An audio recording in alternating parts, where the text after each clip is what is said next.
items, beginning with Zipcar. Jeremy Fox from the general manager of Zipcar Boston. Thanks, Phil. So I'm here tonight because a few months ago, the city and Zipcar partnered together for a really innovative pilot project, an 18-month pilot project, to launch on-street parking for Zipcars. One of the locations chosen was here in the North End at Cross and Fulton. And so shortly thereafter, we launched. I was able to meet Phil and Ryan for coffee one morning and learn a little bit more from their perspective about some of the feedback they were hearing from the neighborhood. And they asked me to come today to share with you a little bit about an update as far as data and understanding on how's the project doing 3 or 4 months into it. So that's what I'm here to do today. So Can I interrupt you for a second? Which neighborhoods are you guys doing this on-street parking thing in? John, do you want to give us a rundown of the various neighborhoods? Yeah, sure. It's North End, Dorchester, Roxbury, financial districts, Lower Alston, Brighton, And Charlestown. Charlestown. Yeah. Beacon Hill? No, I don't think so. It's not quite. There is another competitor in the space that is also part of the program, so you might see their cars as well. So thank you. So one of the things I want to touch on 3 things today while I'm here. One, just to give you a quick background on what Zipcar is, so that we have a foundation there. I'll touch quickly on some of although the city, I don't believe, is here to speak about Drive Boston, but just give you a brief overall quickly on what their objectives were with the pilot project, and then share some of the results. And we also have a member here with us of Zipcar, Brittany Collins, who's been a member of Zipcar. She's from the North End. She lives in the North End and uses Zipcar, so I actually have yet to meet her, so thank you for coming out tonight. And so she'll share her Zipcar story. And I'll just mention this, for members of Zipcar, these cars are their cars. It's like their personal car. That's how they view it. So just keep that in mind as we hear Brittany's story. So just some brief background. Zipcar was founded in 2000 in Cambridge, now headquartered in the Seaport District in Boston. So we're about 16 years old. We are the world's largest car sharing provider in multiple countries. With what car sharing is, you can make reservations by the hour or by the day. And the cars are spread out, dispersed over the city usually.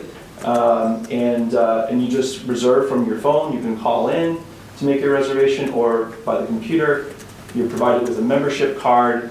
When you reserve the car will unlock for you with the membership card, and then you can opt to take the Zipcar to do whatever you need to do.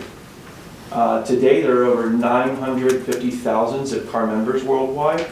We're in 500 cities, over 50 airports in the US, and 12,000 vehicles in total, with over 50 makes and models. So a very diverse fleet, not just your small economy cars, but pickup trucks and minivans and things like that. Another note on how the positive impact of what Zipcar can do for a community is that for every 1 Zipcar that we place on the street, independent data and Zipcar members themselves are telling us that 15 come off. So for every 1 that we put in a neighborhood, 15 vehicles come off.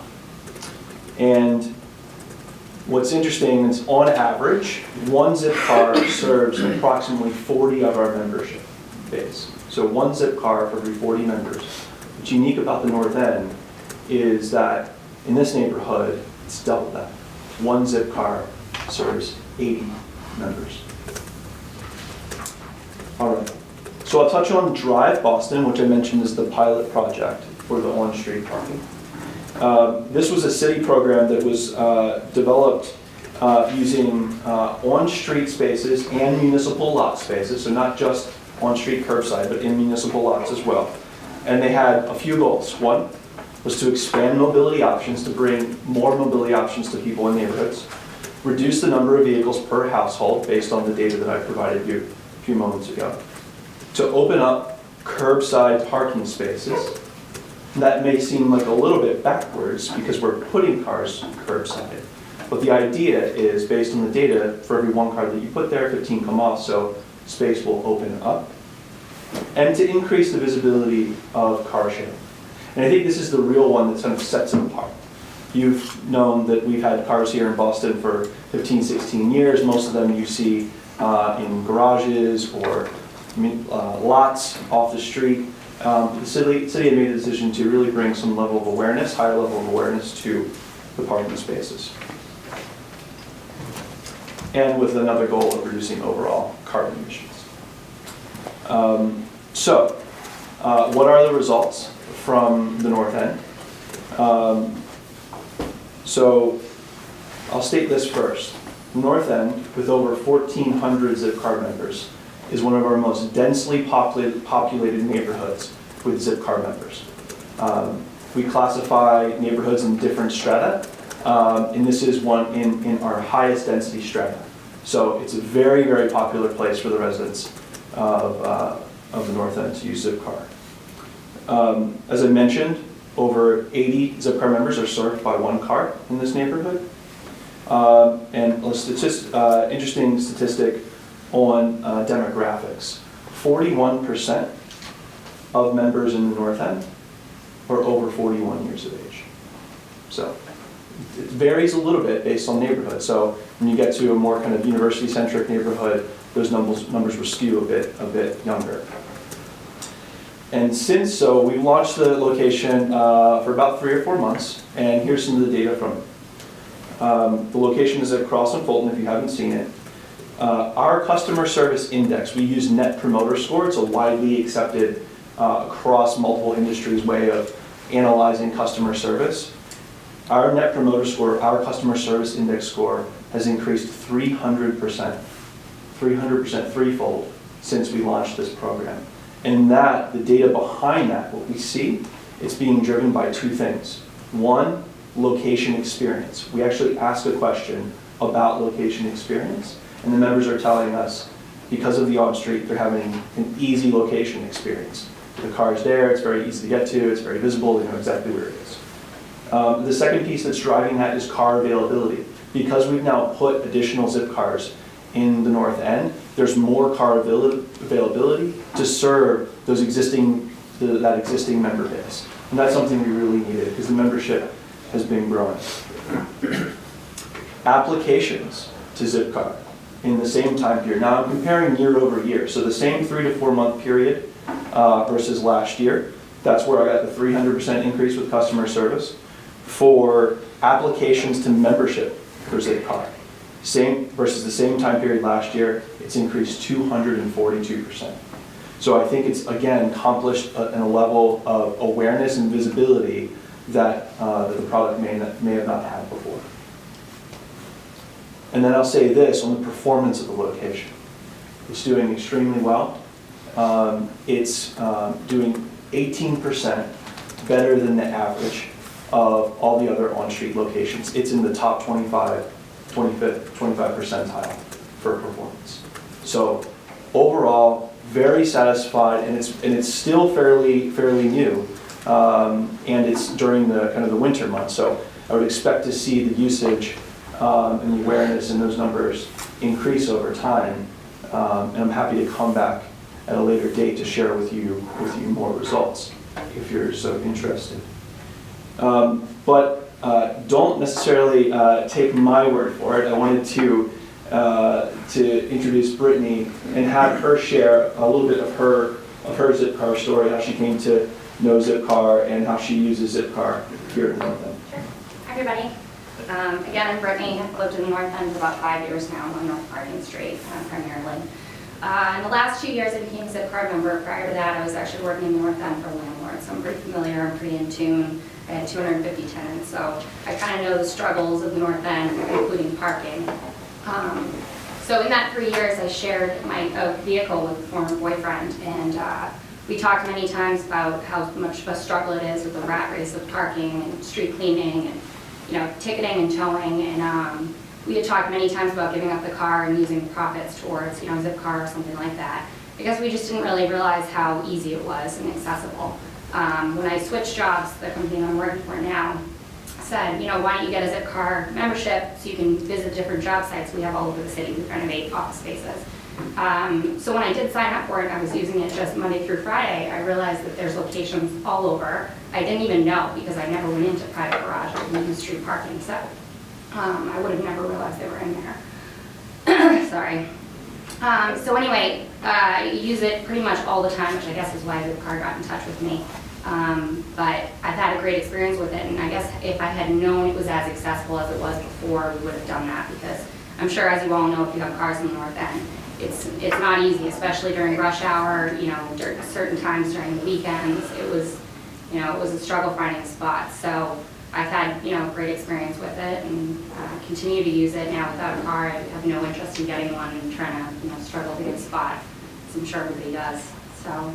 Anything else you want me to touch upon? That's great. Okay. Yeah, thank you very much. May I ask a couple of questions? Yeah, sure. So let's let it finish, and then I think we're... Yeah, the last thing I wanted to say was, so I think that we understand that this probably wasn't rolled out in the way that you all would. And I understand that. I've worked with neighborhood associations. I've been with Zipcar for 3 years. I've worked with neighborhood associations in various other cities, and now here in Boston, and I understand your perspective. And so the attempt here tonight is to kind of reset that footing with you, to open up the conversation.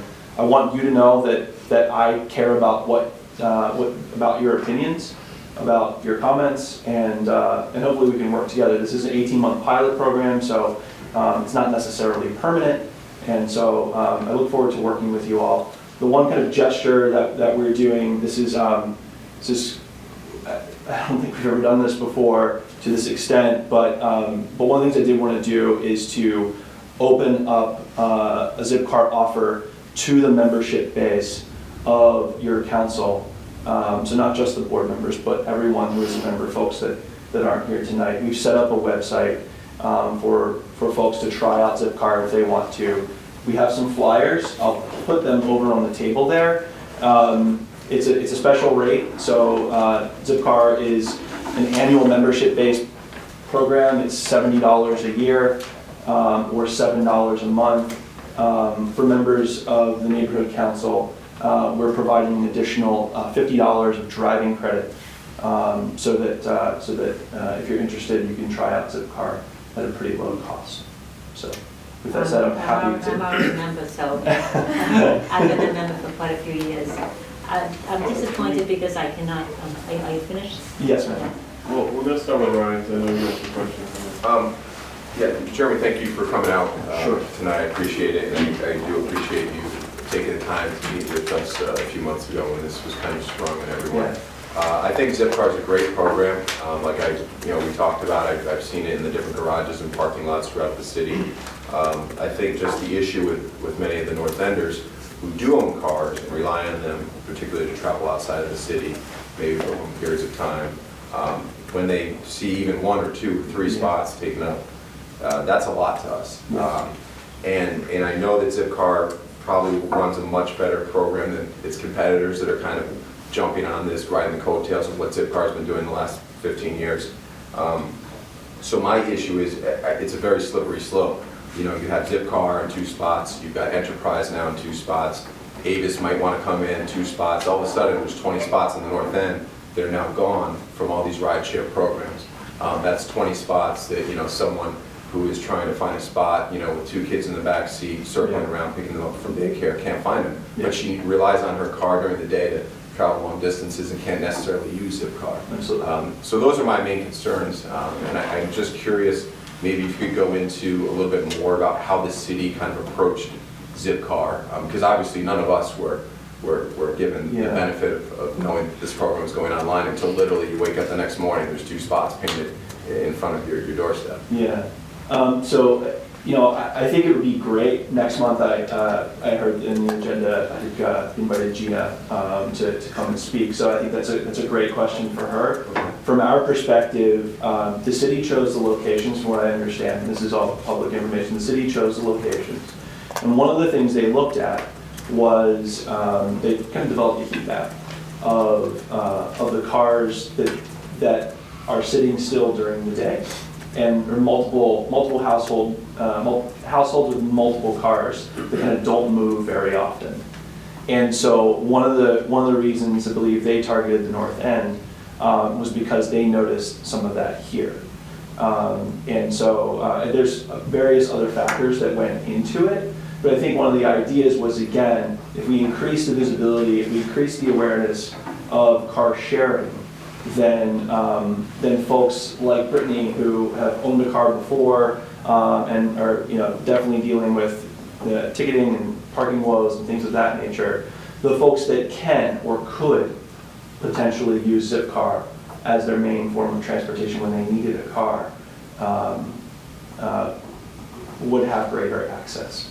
So I'm a parent. I have 2 kids myself.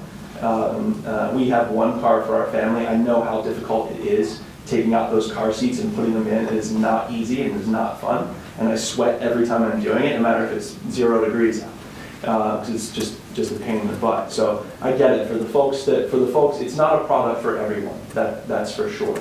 But we're here to speak to those who it can be an option for.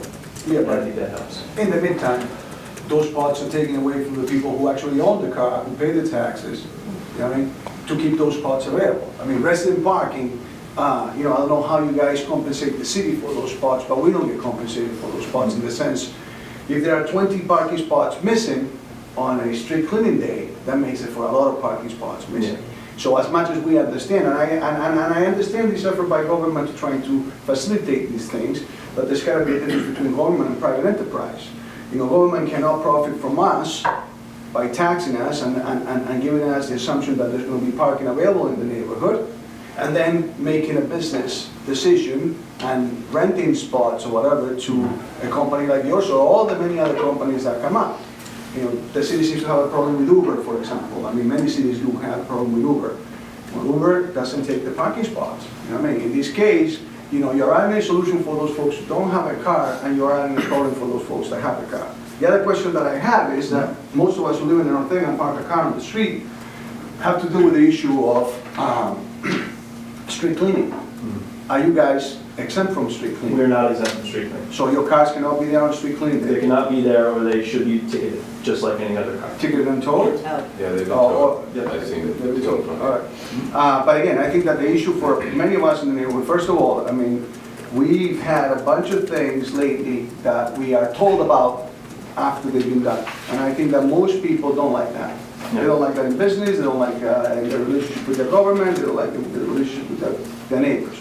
We would much rather, first of all, have a consensus of whether or not we want to have that pilot program in a neighborhood. You know what I mean? And I do, believe me, I believe in your product, I think it's a good thing. But again, I don't have a problem with private enterprise making money in its space, and the public being able to use this space for what we needed. I mean, we, as you say, we're one of the most densely populated neighborhoods in the country. There are over 10,000 people in under 1 square mile, most of whom have vehicles, you know what I mean? And many of the people who own those vehicles own them because they need them. We do live in a city with very few supermarkets. We do live in a city where people send with a good school system, but not the one that pleases everybody, where parents have to take children to school, so forth and so forth. Now, grabbing public space for the venture of private enterprise, it's an area where it's kind of like a blurry line of, I personally, I don't want my government grabbing my public space that I contribute to maintain and preserve, and use it for private business. Well, that's the thing I wanted to talk to you about. I mean, I think I'd reiterate what everybody said so far, that this is a good idea in that it helps get cars off the street and opens up parking spaces in the long run. But unlike Charlestown, unlike Dorchester, Roxbury, Alston, and Brighton, the North End has a lot of private parking here. We have a lot of garages. I mean, if you look, I didn't know about these other neighborhoods, but I printed a map of Charlestown, which has almost no private parking outside of the Navy Yard, and the North End, which has at least 10 paid lots. And you guys do pay for spots in those lots. Yes. So I just don't, I mean, I don't understand why this solution was brought into the North End when, if you guys needed more spots, you could have just, paid for them. As opposed, and if the argument is that it's the visibility, then it goes to what George said, that why is the person circling the block 100 times having to do that because of your company's private want for more visibility? And visibility can be easily afforded with billboards. We have billboards all over our neighborhood. We have billboards advertising restaurants, real estate companies, businesses. So we could have billboards. You have the Greenway, you have all sorts of venues in which you could pay to have more visibility without interfering with the 10,000 people who live in this neighborhood, many of whom, for many of us, but you know what the misunderstanding is, I think from the city and in modern times, is that for some reason we're a neighborhood any different than they could be at Arlington maybe, or Winchester, or Medford, or Arlington. The only difference that we have is that we don't have driveways. But at the end of the day, we call this our home. I've been living here my whole, pretty much my adult life, since I was 15 years of age, and this is my home. My home doesn't come with a driveway. My home comes with hopefully a parking spot somewhere in the neighborhood I can park my car. So that misconception of saying, okay, well, you know what, we're trying to modernize, we're trying to have people not buy cars, we're trying, Boston unfortunately could do that if you offer better public transport. Okay, we don't have public transport. But again, I think that the visibility aspect, it helps you more than it helps anybody else. In the era of everything I find in my phone, I don't need to look up and see where the car is, I can find it immediately on that. So if it is on one of the parking spots, and I've used your service, and I think your service plays a role, but I just have a problem with it being, and a conflict on top of it. We are coming to the era where government decides that public space is up for sale. And public space should not be up for sale, because then we're going to sell it all. And when we get up one morning and we're scratching our heads, what are we paying taxes for? And it's another form of taxation on top of it. Because we pay for those 3 spots, or for those 2 spots you have, the one that Avis has, the one that Enterprise has, and Enterprise is making a profit on top of them. And if they're charging, the city's charging you, why are we paying for it too? Okay? And we don't see a reduction on taxes, we always see an increase on taxes. So the issue again is in a neighborhood like ours, mind you, the other neighborhoods that you mentioned all have the possibility of a driveway. Charlestown does, has a lot of single family homes. Dorchester does, okay? In many of those other neighborhoods you mentioned, west of the city, next to Brighton, those places, many of those places have driveways. We don't have driveways. So every single one of those spots, for instance, when a couple of years ago we had the fire department needed more space on the curbs to be able to turn with the cars, it puts a lot of pressure on the rest of us to car. Street cleaning, okay, yeah, the streets are dirty, it's important to clean them, but this neighborhood is a carousel of cars going around looking for spots. And now we're going to be looking at the spaces that are not available to us to park, even after the street is being cleaned, because a business has them. Many people in the community have complained about local businesses who house their businesses in the neighborhood, who have parking stickers. Okay, now we have a business who doesn't house their business in that neighborhood, is not one of our neighbors coming over and taking parking spots. Ultimately, So, the issue we it's have really, is a philosophical one that, with the city, whether or not this public property should be allocated for private companies. Yeah. In addition to the issues that we have with the way this program is rolled out, I mean, the spots on Cross Street are right next, like literally in front of a city-owned lot. So it really doesn't make any sense to us at least why those spots couldn't be in the lot and on-street parking could remain the way it is, but. with a big billboard on it, on the building itself, parcel 7 is right there, that says, looking at the North End, which most of us can come up by window and see the big billboard that says Zipcar Car Sharing here, right across the street. Without having to take away from those who don't choose Zipcar, okay? And Zipcar hasn't been made a successful company because government shoved it down our throats. It's been a successful company because it provided a service. It provides a service that people need. Now government gets involved and now we have to have it shoved down our throats, which is really not, and on top of it, things that start right and right, things that start wrong usually don't right themselves. We as a community urge our representatives to communicate with us before they come over. We've had 3 or 4 issues in the last couple of years. They're going to tell you, oh, we're coming to tell you we're going to use you as a pilot program. Maybe we don't want to be a pilot program. Okay? Maybe, and again, I know tons of people who use your service they used to before. They seeked it because they needed it. They found it where it's available and in private property, as businesses should be, not in the public space, where the rest of us who pay taxes on our vehicles, okay, pay insurance on our vehicles, all right, have the right to park. You know what I mean? We would all love, I'm sure many restaurants would like to take a couple of spots down and put tables on them. It's a very profitable way. How much can we pay the city to take the 4 cars in front of our restaurants and put chairs there and tables? And that's something that none of us, would like to see. Jeremy, is it fair to say that after this 18-month pilot program, I would imagine your hope is that if it's successful, you'll want more spots? I think we'll look at it holistically. I think it's not just up to us. I understand that, but your hope, obviously, from a capitalistic standpoint, you'd want more spots, wouldn't you? Isn't that the hope? If it makes sense and where it makes sense, if it's successful, and I think there's definitely different levels of what that success means, then I think if the people speak and the people say, yes, this has been good, we have the data to back this up, I think that it's fair to consider possibly more. But I think we're way too early to go at that point. Yeah, I mean, the 300% increase, I mean, they're going to be satisfied, because I'm assuming that you said you don't have a car, right? So are you polling the people that don't have a car and they're using it, and now it's outside the door and they don't have to go to the Agenda 8 place to get it? Absolutely. Part of the program. It's like the data's like skewed a little bit, Yeah, but at the expense of the car owner who has a responsibility of owning his own car, you know what I mean? So we're not actually saying, this is not for everybody. Okay? Because if it was for everybody, there wouldn't be any regular cars on the street. There'll be just Zipcars. Again, but the issue that I find personally, again, it is a power grab by government to say that public space can be up for sale. Okay? And that's what it is. You know what I mean? And for whatever service you're providing.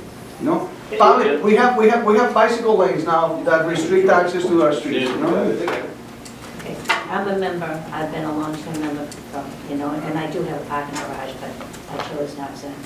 I'll tell you, I would never use it. If it's not available at Lewis Wharf or Sergeant's Wharf, I mean, several times, I just forget about it.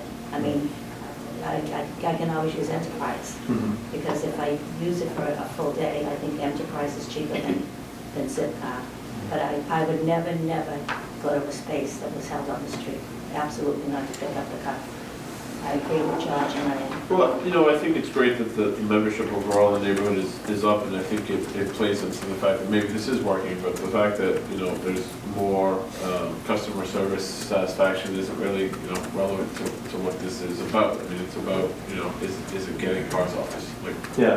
I think our success is pinned on growing membership and getting cars off the street, right? So if you increase the customer service experience, if you increase the awareness, if you increase the number of members like we have compared year over year, 242%, those are people like Brittany who are now saying 160 more people in the same period last year have now signed up, okay?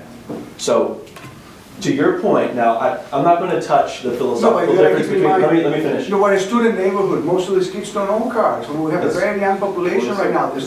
Our membership changed demographically. Our membership actually skews one of the older neighborhoods typically, and one of the data points I noted was 41% are over 41 years old. Yeah, and the next largest cohort is the cohort right underneath that, above 35 years old. So it tends to skew a little bit older than more traditionally. But I was going to say that philosophically I understand I can't change your mind and I'm not here to speak on behalf of the city and what they choose to do with public space. No, I will say this though, if we have, of those 160 people, if two of them have given up a car, then we are at a net zero.